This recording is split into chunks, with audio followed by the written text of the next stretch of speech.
So I'm going to get started, I think, actually.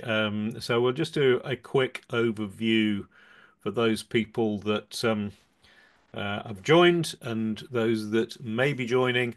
Thank you very much for joining us today, but particular thanks to Cathy Potgieter and also Charlotte Forbes, who are both in strong HR backgrounds. I'll let them introduce themselves and give some detail on that in a second. But thank you so much to them and all of those of you who are joining. Hugely important subject area, this, the power of employee motivation. Driving performance and success, because who doesn't want performance and success out of their staff and their teammates? What we're going to talk about today is how to really drive that in a really positive, really good way. So why don't I pass over to Charlotte first? Charlotte, can you give me a quick overview of your background in HR, please, just to let people know about who you are and what your experience is? Absolutely. And so my first kind of step into the real career world was when I owned a pub restaurant when I was 21. So I decided to, for some reason, make a rash decision to buy a pub restaurant. And it's from there, I had it for about 4.5 years, that I realized that the part of the job that I loved the most was the employees. So things like motivating them, which we can come on to obviously later.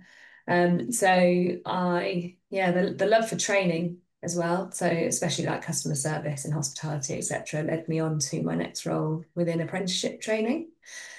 And there I did things like sales and management training.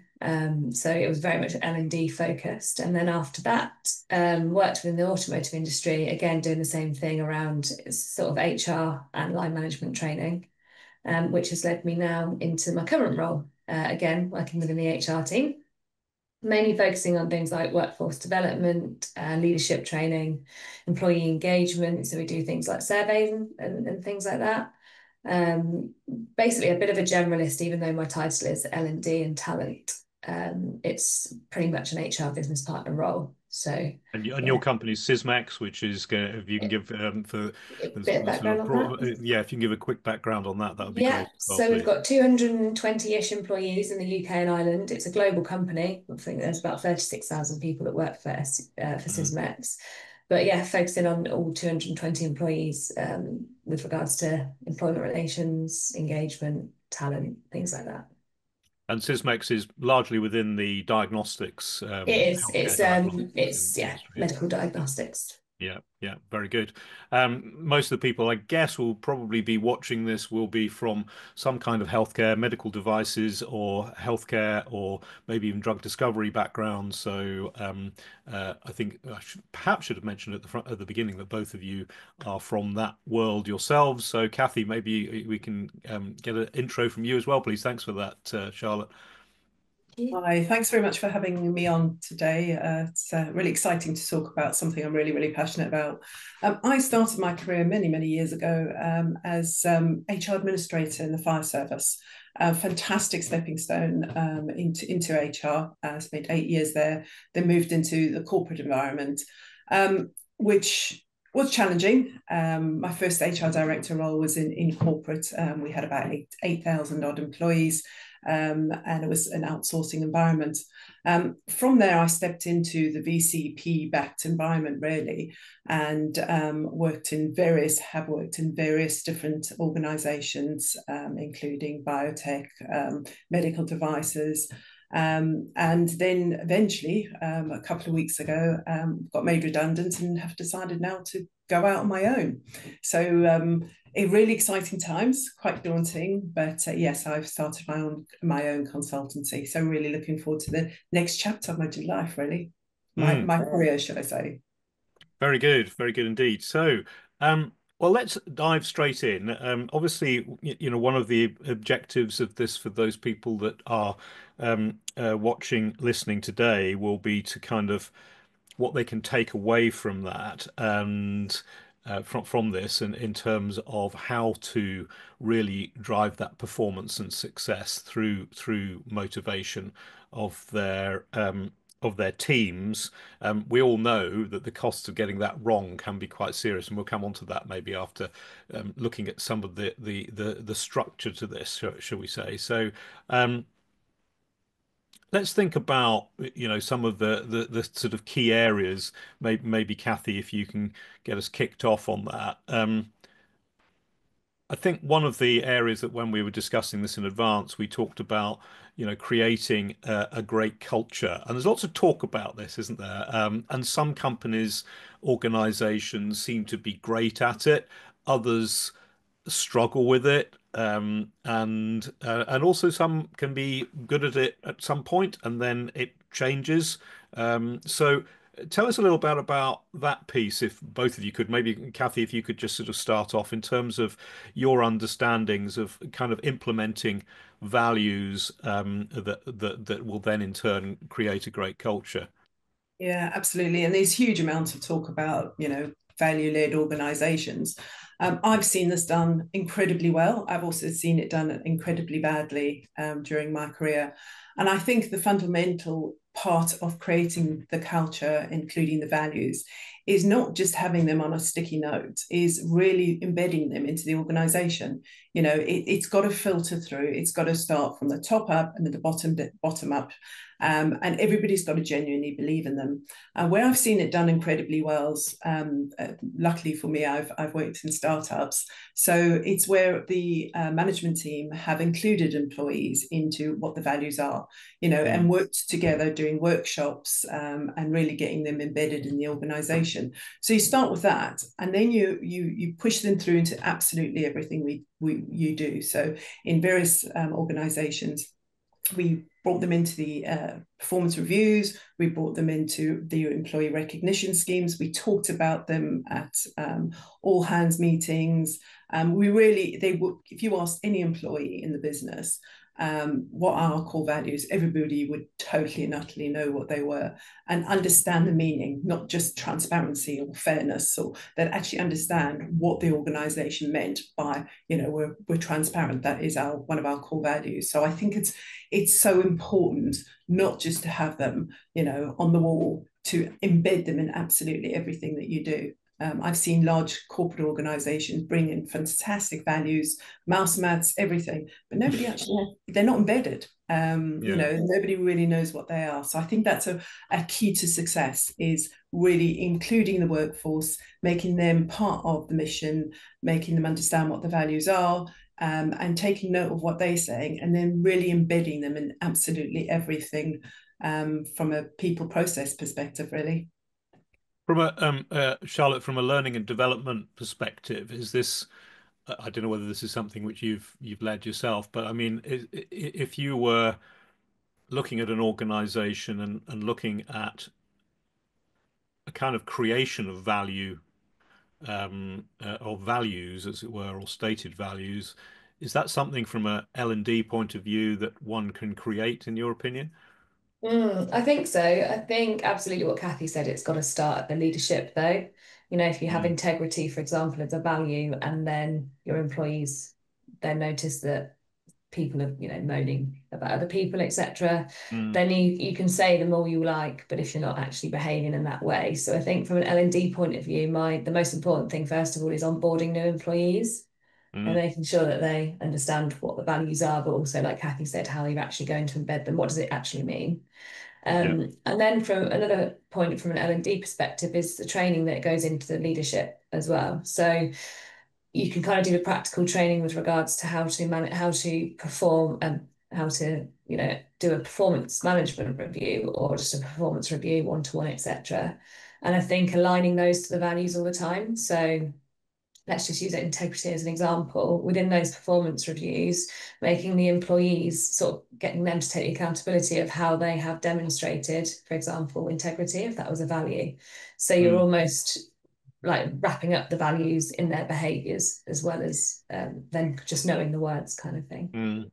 You mentioned onboarding there, which obviously is of interest, to a lot of people, because so many companies don't do it terribly well, dare I say. Um, that, in your opinion, fits within L&D, does it? Because that's a really interesting point in itself, really, that onboarding messaging in terms of getting the values there at that as soon as the person starts. Absolutely. I think so. Looking at the whole employee life cycle, although development is kind of a step of it, I think L&D starts absolutely from the very beginning. And Mm, it's almost like looking at what the new employee sees as the brand. So mm. you can do a fabulous kind of, interview or assessment day, however you get your candidates in. And it's about what you do to then bring them in even more and make sure that they're embedded in the values in Yeah, everyday very good. life. Yeah, yeah, very good. So coming back to you, Cathy, in terms of you spoke about where you've done this with kind of leadership of smaller companies. Can you give us some examples of how you might facilitate that? And I'll come back to Charlotte, perhaps in terms of obviously currently working, although you've had experience of working in small organizations, having, from what you've described earlier, but maybe we can look at that from a point of view of the larger organization, the smaller organizations. So Cathy, you know, a lot of early stage companies might think to themselves, this is kind of big corporate fluffiness, and and what would you have to say to them? And then explain. So if you went into a newish early stage company and you said, we need to create a values or mission statement, value based mission statement or whatever it is, how do you kind of sell that idea to them and the importance of it? Yeah, absolutely. So I'll tell you, a company before last, we when I first joined, we didn't have any employee values. It was probably about 36 employees. Talking to the leadership team, we had them on our website from a client customer perspective, but not from an employee perspective. Mm. And there is a big difference there. So during various leadership meetings, I discussed the fact that we've got them there for our customers, but our employees need them as well. This is something they'd been talking to me about, and they were very receptive. In fairness, they got the value of it. So I did a workshop. I asked for nominations from whoever wanted to join the workshop. Um, and we put together, and basically I was just facilitating it. What does it mean to work at the company? And we were based in the US as well, so we had teams from both the UK and the US, brainstorming what it actually meant. We had kind of a basis of the core values. It probably took about 2 months. We presented them to the leadership team. Again, it has to be I feel, very led from the employees as well. They need to believe in them. We had various meetings and discussions, and then we integrated them into the company. We presented them at a all hands meeting, got more feedback from the employees, and then from once you've got that, so the nuts and bolts in it, it's then really, really, really embedding it into the organization, putting it into employee recognition, and as I said earlier, performance reviews, everything. So they're not just on a sticky note, but usually you find if the leadership team understands the validity of having core values and why they are good, and having a cohesive employees all working with the same core values. You take a startup, not everybody wants to and enjoys working in a startup. So those core values are aligned to that situation. Not everybody enjoys working in the corporate world. It's the same with values. Not everybody has the same core values. And Charlotte's very right in terms of the recruitment process. That's where it has to start. Talk about the core values. What does transparency mean to you? And get an understanding of the employee as well. Yeah, and I think also as long as there's some, credibility and authenticity to the values, then it's also an important starting point for the employee value proposition, which then assists you in terms of your employer branding. And we'll probably do another webinar on employee branding, which I think is a really important area. So yeah, they are, I think, in many respects, almost more important for smaller organizations because it is actually saying this is who we are, this is what we're about, this is what we, and we're nearly always able to say that's coming from our employees as well, which kind of bridges me to an interesting thought, Charlotte, about with the larger company like Sysmex. What did you say? 36,000 employees globally, I think. Something like that. It's tens of Yeah. thousands globally. Yeah. How do you, in terms of the values there, the values are going to be set at a corporate level, aren't they? Is there anything which kind of, in terms of for larger organizations, can you implement a sort of set of values locally, say for your, involved with the UK and Ireland, I think, aren't you? So can you do a kind of UK Ireland version of the values, or how do you work with that? I think it's slightly different at Sysmex because we've got they're called collaboration and leadership principles. They're an S Corp. Mm, They're a headquarters kind of initiative. mm, And the CLPs are made up of kind of 8 collaboration and leadership principles. So 4 collaboration, 4 leadership principles, and they're there to kind of guide everyone's behaviour, etc. But then under there's almost subheadings. I think you'd call them descriptors, mm, and that actually could be interpreted really slightly by individual to individual, because embody accountability might mean something to someone and something to someone else. So I think you could have local ones, but my thing has always been, like, wherever I've worked, you can overcomplicate things. So if you've got, let's say, the 8 CLPs, that's great. But then perhaps if you were to then add another 4, 6, 8 local values, you're going to start confusing people around what it is yes, that we really sure. need to be Yeah. doing. So my thing for everything really is keeping it simple. Mm, Somewhere else that I've worked before has had a really snappy catchphrase, if you like, called JOLLIP. And I remember it now: judgment, ownership, leadership, integrity, and passion, which were really mm, good. And then in your onboarding, you got jollipped. But it essentially means, like, these are your 5 words, these are your 5 values, and then you interpret what that means to you as an employee. mm. So the fact that I still remember them, however many years, 7 or 8 years later, obviously means that they were embedded with Yeah, me. no, absolutely. And have Yeah. have you have you well, either of you really, questions you both, have you either had situations, you mentioned recruiting people, have you had situations where line managers have tried to bring in somebody who possibly wasn't aligned with the values, and what were the implications of that? Any thoughts on that, if you have any anecdotes around that? Yeah, fairly fairly often it does happen, Mm, um, and in most organisations, we do an initial HR screening, which helps, because then you're bringing in people to line management, to interview with line management perspective. We've already kind of screened the culture. Where that hasn't happened and you bring somebody in that you haven't screened from an HR perspective, a manager might think he's absolutely fantastic or she's absolutely fantastic because of the science. And to be honest with you, most times I've let that go, because at the end of the day, HR is a guidance. mm, But more times than not, that person hasn't worked out because, one, you could tell that they wouldn't be suited to a startup or a scale up organization. They're big corporates, they don't like to pivot. Or secondly, their values aren't aligned. And you just have to almost let the line manager, unless it's really, really going to make a huge impact on the team, learn by mistakes. yeah.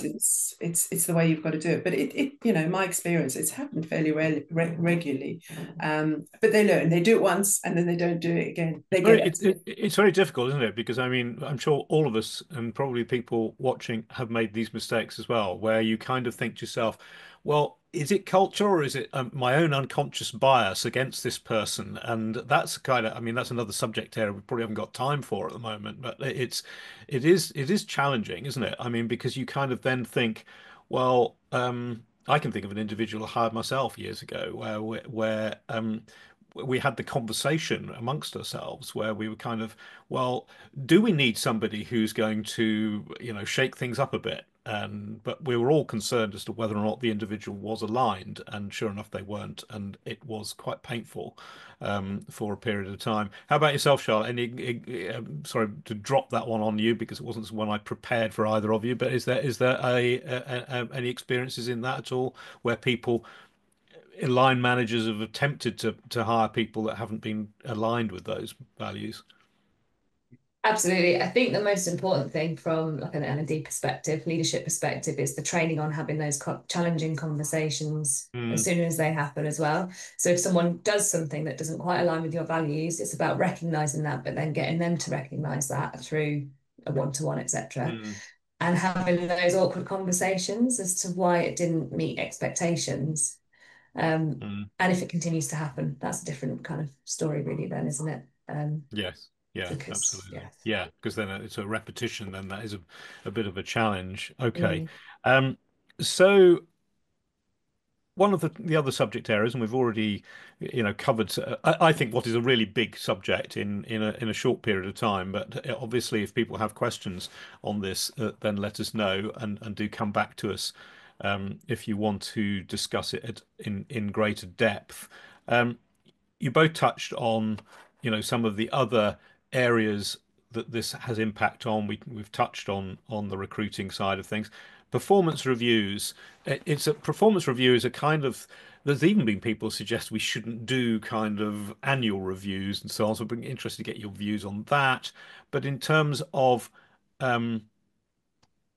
ensuring that it is a motivational thing, because that's always the challenge, isn't it, from a point of view of performance review.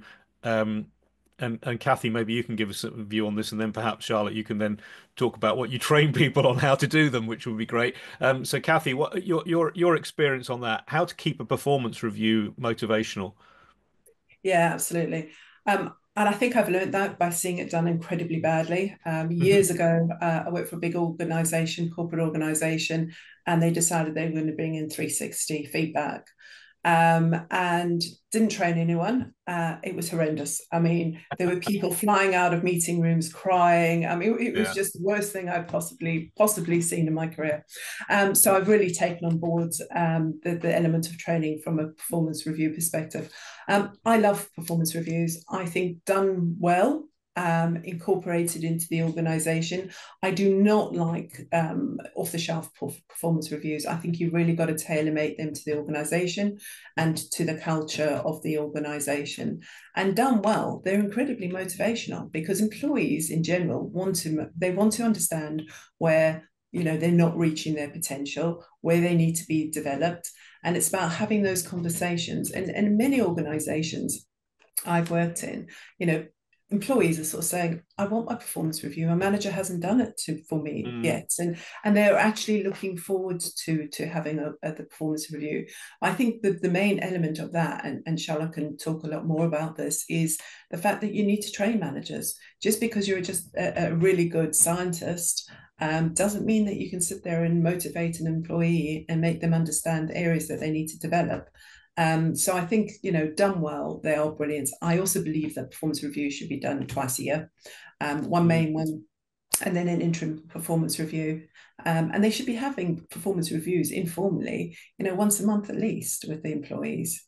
Catch-ups, one-to-ones, what's going on. Don't wait for a performance review to tell somebody that they're doing a fantastic job or they need to improve in a certain area. It should be a continual cycle. But my biggest area is the fact that you have to train managers on it and you have to incorporate it into the culture. Don't buy something off the shelf. Find, tailor make it to the organization based on the culture, the mission, the vision of that organization. Some key things, key points, would you say that you would want to have in any performance review? Yeah, I think it's looking back at the past and what's done really well, what the learning points are, looking forward to areas that they want to develop from a learning and development perspective. I've always included, well, certainly for the last sort of 10 years, assessments against values, including what the employee how the employee feels they align to the values and how the employer aligns to the values. And I also think feedback from other team members, other employees in the organisation is really, really important. But that, again, needs to be handled very, very carefully. There's risks with that, isn't there? Yeah, there is. Yeah. But done well, it shouldn't be, in every bit of research talks about, it shouldn't just be one person's viewpoint on somebody's performance. Mm. So those are the areas I think are very important. Getting a holistic view of what's employees doing. One organisation, we used to do a round robin, and we used to talk about employees. So the executive team would get input from various line managers, and we'd sit there and talk about each individual. And it was amazing to see the difference some people felt about one individual. Some people would say, fantastic, he's a top performer. Others would say needs huge amounts of improvement. So it's also understanding how that person is motivated by their line manager and the people around them. Yeah, and also I guess the people around them, it's useful to be able to contextualize the feedback that they give because the type Yeah. of person perhaps that they are. And again, delving into other deeper areas about understanding personality type and so on, Yeah. because the feedback that one person gives could be overly critical and, as you say, cause the person to, leaving the office in tears is not really a motivational thing. Yeah. So in terms of Charlotte, in terms of training managers to be able to deliver this type of performance review or annual review or biannual review, what would you say the key things there are to make sure that they do? Mm. So I agree everything with what Cathy said with regards to like the most effective performance reviews really are sometimes those informal catch-ups and chats that you should be having at least once a month really, in my opinion. So from an L&D point of view, if you're training people on how to do performance management reviews, and we've got some sessions coming up for our leaders in the future as well, with regards to giving effective feedback. There's a model that I always use. It's very easy. It's called the AID model, AID, and it stands for Action, Impact, and Development. And it can be used for developmental feedback or positive feedback. And it almost takes the emotion out of how to deliver feedback. So the action Mm. is what you've witnessed or what you've seen. The impact is the impact on whether that's a team member, the business, etc. And then the development or desire, it stands for the D. And that is so moving forward, you can either ask the employee, what do you think you could do differently? Or you could, if it's more serious, you could perhaps tell them how you'd like to see them develop in the future. So it's not saying anything to do with the manager's emotions. It's all based on the Mm. fact of what had happened. So that's good, AID model. There's another one as well. It's very L&D, sorry. Something called the David Rock Scarf model. And again, that is about, so Cathy had mentioned around not just getting an off the shelf kind of performance review way of doing things, but making it bespoke to the business and what they need, but also to the individual. So the SCARF model is represents what sort of motivates staff or take it away. So again, it stands for like status, certainty, autonomy, etc. And each individual sways more towards one of those values. So, for example, mine is autonomy. And what it's saying is the model has got SCARF written down, it's got arrows going forward, so that will motivate you. However, if autonomy in my situation is taken away from me, then I'll be demotivated. So it's about recognizing where your employee might fit within that model. So if it Mm. was, so certainty, if someone doesn't like ambiguity, how can you as a manager make sure that those one-to-ones are booked in every 4 weeks, for example, at the same time, at the same date? They'll have a structure of what you need to go through, etc.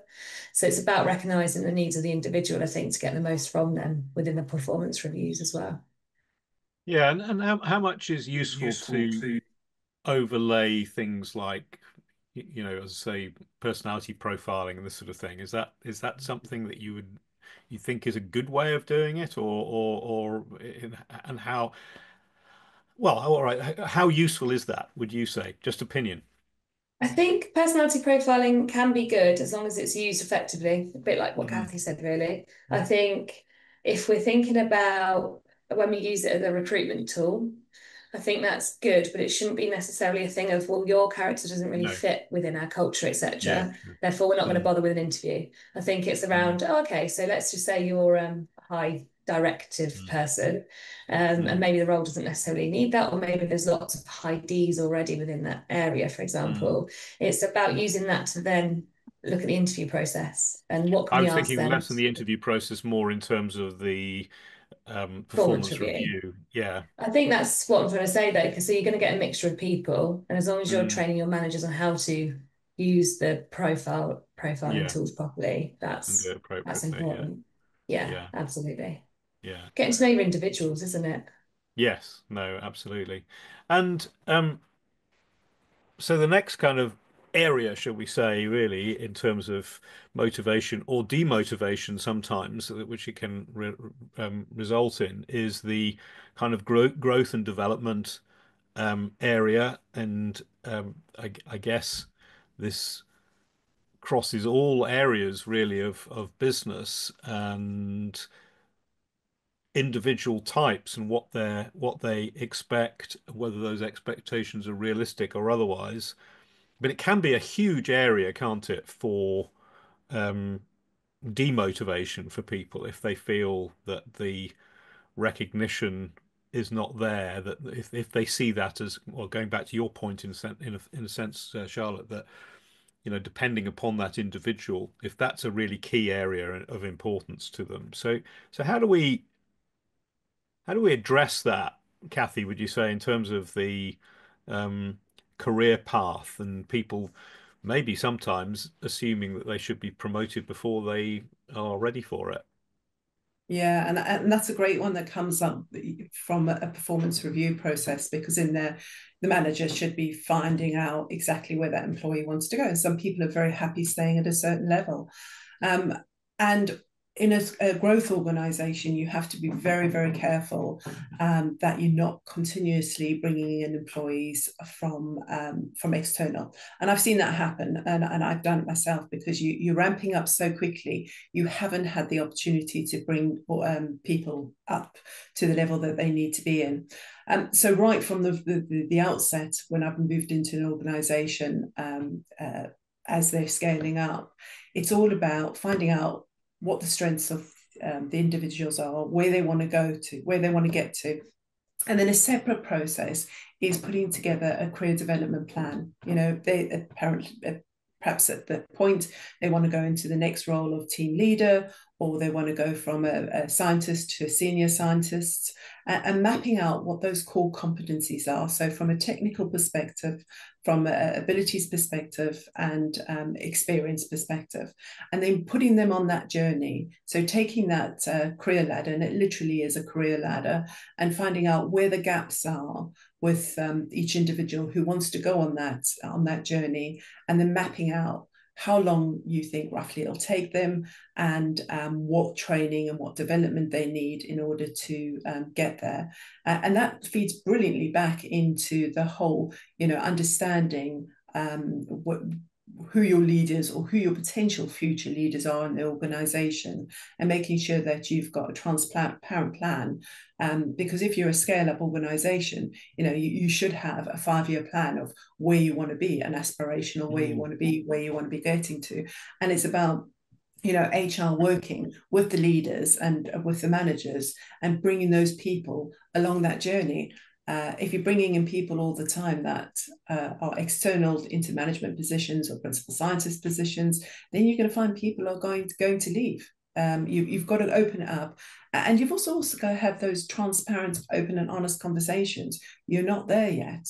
This is the reason why you're not there, and giving a huge amount of feedback and examples. I mean, performance reviews, everything I've always train on. I always say, don't go in there and say you're not very good at X, Y, and Z. Give them examples, live examples. You didn't meet the expectations there because of X, Y, and Z. If it was me going through that, I would want to know why, and then they understand it. So I think really, really important is to have career development plans that are part of the performance review if employees want to develop in a certain area, and then just being transparent and having those open and honest conversations. The frustration sometimes comes in from an employee's perspective is when there isn't the growth quick enough. So you might start to grow, and then you stop growing, and then sometimes you are going to lose some employees. But it's got to align with the growth of the organization. And I also don't believe in just promoting people for promotion's sake. I've seen that done. Let's give them a principal scientist to keep in the organization. If you're going from a senior scientist to a principal scientist, there needs to be a reason why and there needs to also be a difference in their workload. I've spoken to employees and said, "Oh, you were promoted 6 months ago. What did you find the fundamental difference in your workload?" And they've looked at me and gone, "It was the same. I just got more money in principal on my job description." So I Mm. think that's forward planning, understanding where the business is going, and I think that's where HR can have a really, really, at a senior level, a good impact in understanding, what the business goals are and working with the leaders and the exec team. And in terms of training, Charlotte, how does the training fit into all of this? Seems obvious, but it's important, isn't it? Yeah, absolutely. So on the career development pathways, for example, I think the important thing is to provide consistency to people. So what we've done is we've got like a list of competencies, skills and knowledge wise that you would need for a job role. So let's say a senior job role. But we always start with the beginning job role in mind. So if somebody comes in as a product specialist, for example, you'd need to work through the skills and knowledge competencies so that all product specialists are kind of at the level that we expect them to be before we move them on Mm. to this next pathway, if that's the way that they want to go. Like Cathy said, not everybody wants to develop, so we have to respect that as well.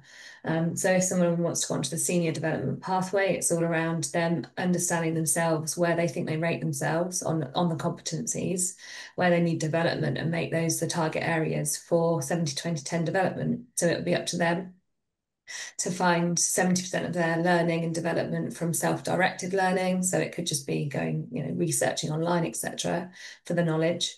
Then 20% of their learning should be coming from kind of learning from other people. So that might be going to shadow another senior product specialist, for example. And then the 10%, it might be that they need some sort of qualification or formal training to be able to top up that 70 and 20 learning. So that's how we do it within Sysmex with career development What pathways. what do you do? And again, I'm sure this is quite commonplace in well both big companies and small companies, but say in a larger organization, sometimes there just isn't the promotional opportunity, is there? Because what's the way of dealing with that and trying to Absolutely. maintain motivation and Mm. not demotivate people? Absolutely. And I think a lot of the time everyone is focusing on the next step up. And I think that's where flexibility of an organization has to come in. And it's about um, directors or managers of an area looking at what the next challenges are going to be. So you look 3 to 5 years ahead of, what's coming up, what do we need, and then work backwards from that. So, Mm, okay, maybe we need more knowledge and skills within a particular area, for example. So rather than focusing on just moving upwards in your current job role, what does the business need?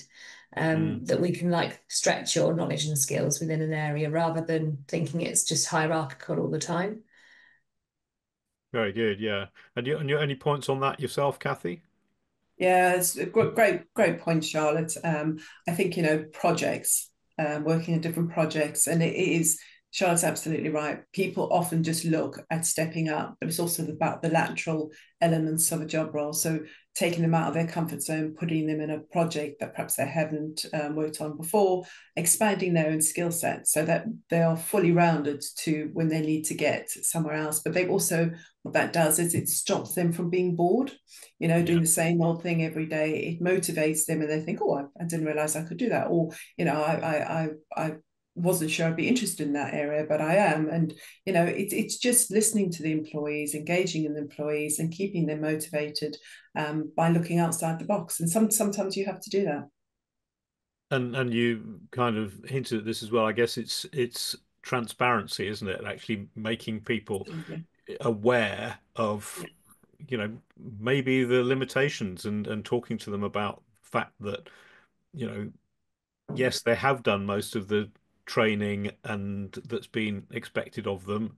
Sometimes patience is required, and as long as they're kept informed. I mean, one of the common things that I come across, one of one of the most common motivations for people changing roles is, well, the most common one, of course, is the line manager. So again, it goes back to good training.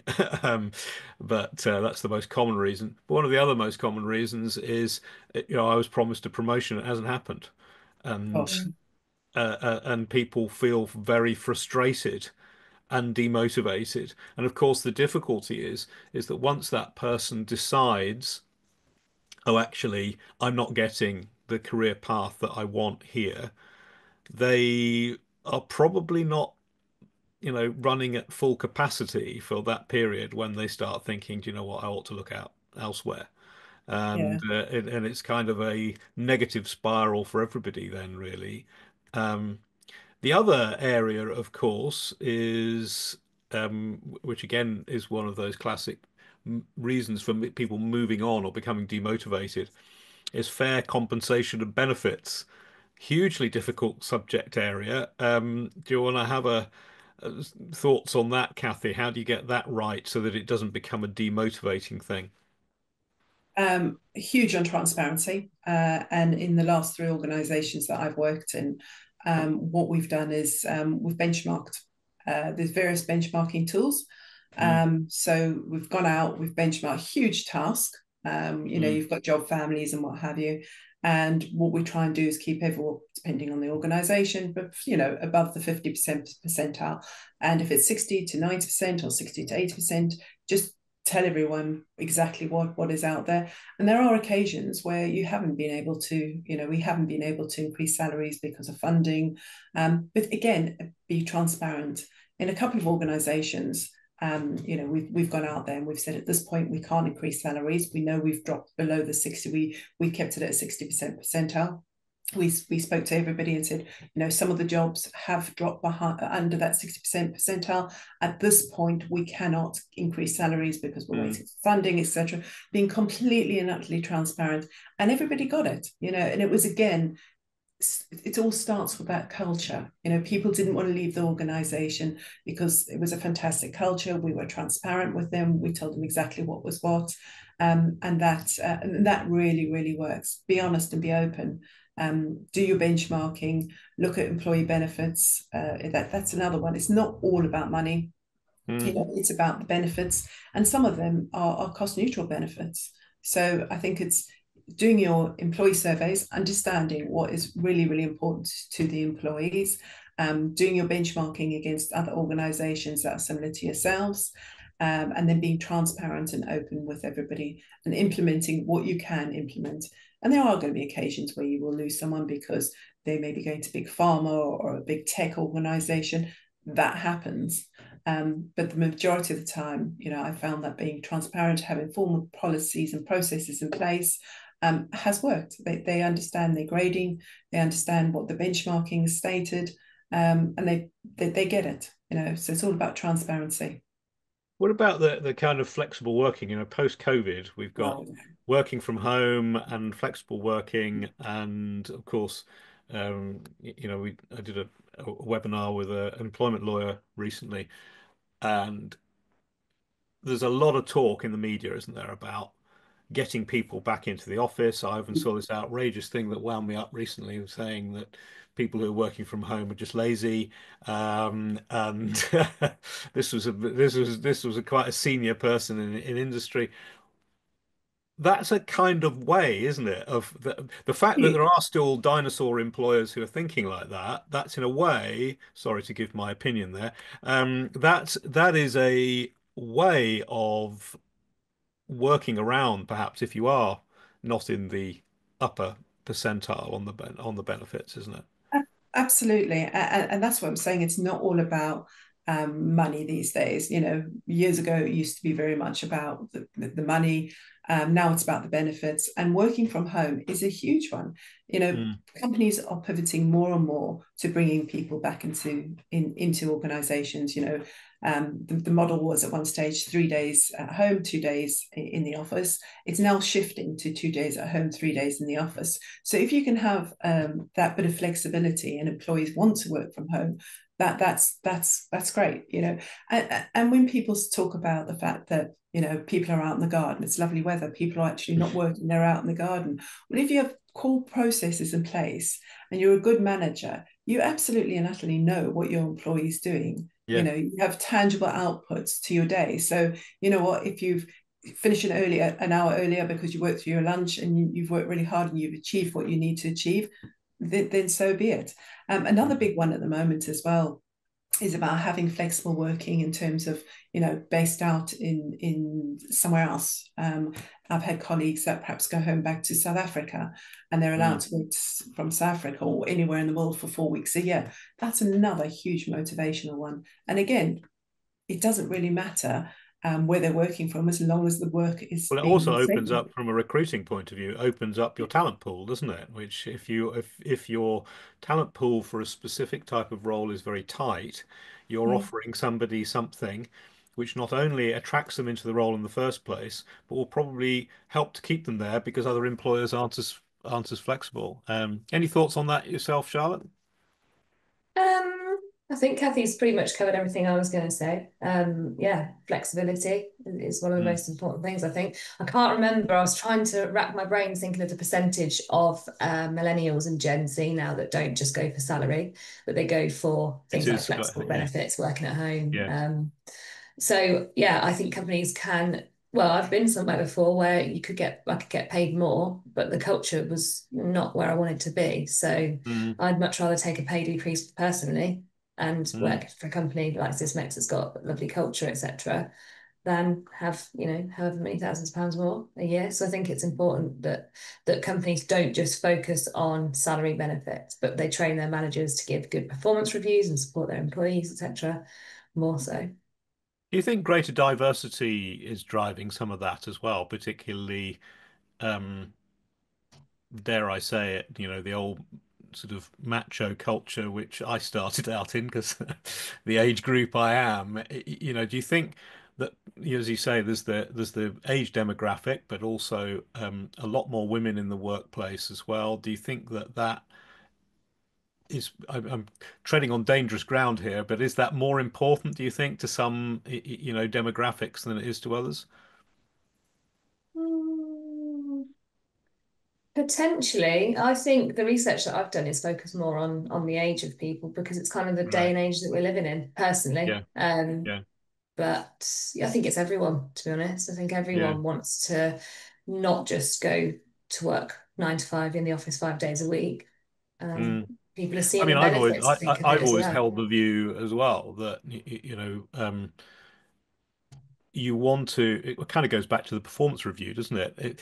If you want to micromanage people, then okay, well that's a way of managing individuals. It's not going to suit a lot of people, but you should, as Cathy touched on, if somebody's doing a really good job, you'll see in their results the fact that they might flex around the fact that, maybe they're doing emails at some ridiculous time in the morning or ridiculous time at night, but they happen to have a little bit longer for lunch and go and take the dog for a walk if they're working from home. Who Completely. Yeah. cares, And how much more benefit are you going to get from an employee that's allowed to go on an hour walk at lunchtime Yeah, compared to that's not, you know? yeah, no, Got to think absolutely. about the output as well of Yeah, the so it is. person. It should be about. It should be about outputs. Anything else either of you want to say in terms of getting the compensation benefits piece right, or where it can go wrong? Market research, I think it's important to be in Yeah. line with the market. I think it's important to have structured gradings and bandings. And that should again be transparent so that people can sort of know where they are, where they're heading, the opportunities, etc. I think trying to get that right is hard, but if you're a startup, that's kind of where you should be starting with regards to structure, and structure with Mm. structure comes pay, etc. Um, yeah, I think I think one of fairness. the other things I would add, which kind of aligns with something you've just said, Charlotte, about you've been approached by other roles. I think conversations that you can have, again, in the interest of transparency with your team members about the fact that they will be approached about other roles.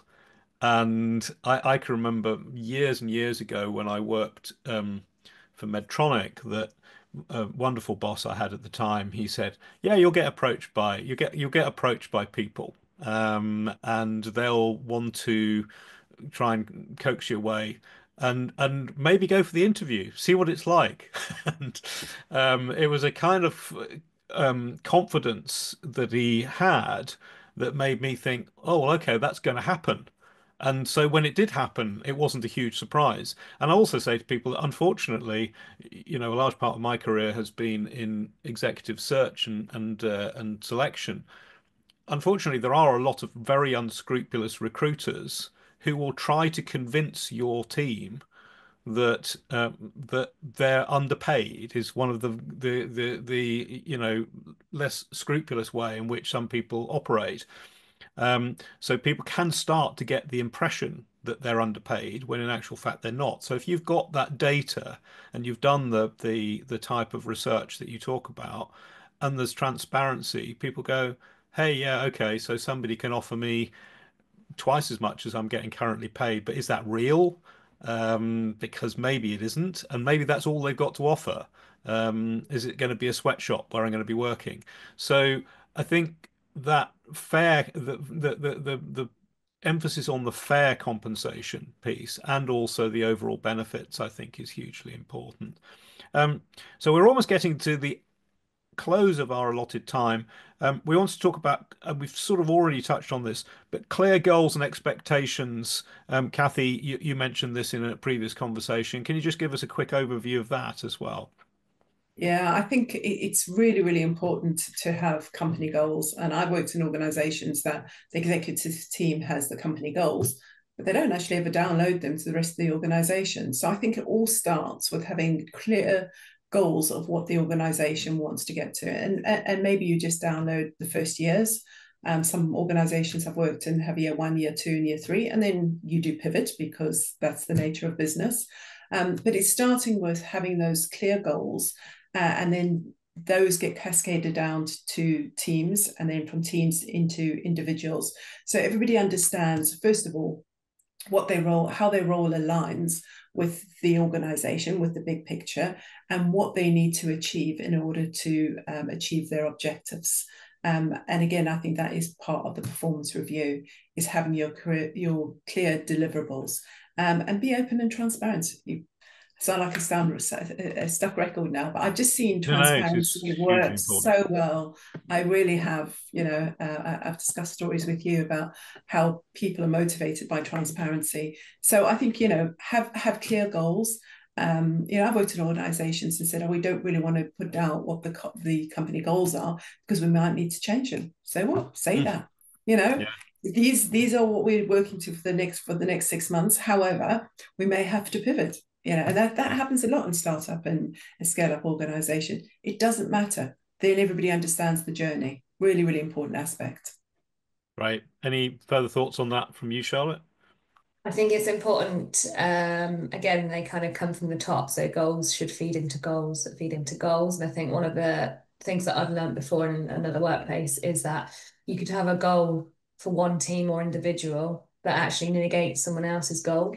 So they're almost pushing against Right. each other. So it's about Yeah, having the structure from the top and cascading down. Yeah. yeah. Very good. Very good. Well, I'm not sure whether the Q&A piece is working properly because I've not seen any questions come through.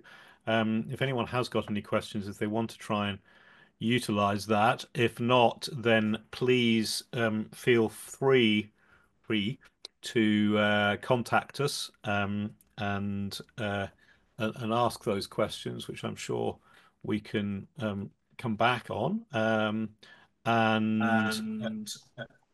And so I'm almost completed.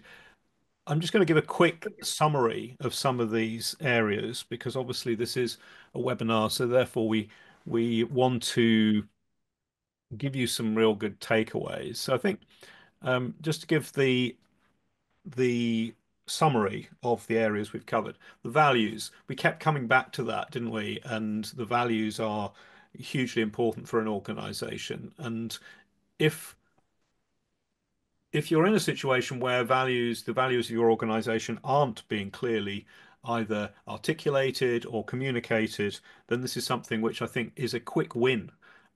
Or perhaps you have the values already articulated, but maybe it's not being communicated properly. Um, we talked about performance review. We talked about um, growth. We talked about benefits, and we talked about having clear goals. So all of these areas are almost like what I would call applied common sense. However, we all also know that a lot of organizations find them a little difficult to implement. So I just want to say thank you so much to Cathy and Charlotte. Really good conversation, and thank you so much for your input there. Obviously, if people do have questions or would like to explore this further, Charlotte is a very kind guest, obviously with Sysmex. Cathy works with us at Remtec Talent Management as well as her own independent consultancy. So if we have any questions around this subject area or any other areas on HR consulting or learning and development, please do let us know. But for the time being, I am going to say thank you again to Charlotte and Cathy and those people who are watching, and we will leave it there. Thank you very much. Thank you. Really enjoyed it, Nigel. Take care. Thanks. Take care. Cheers. Bye-bye. Thank you.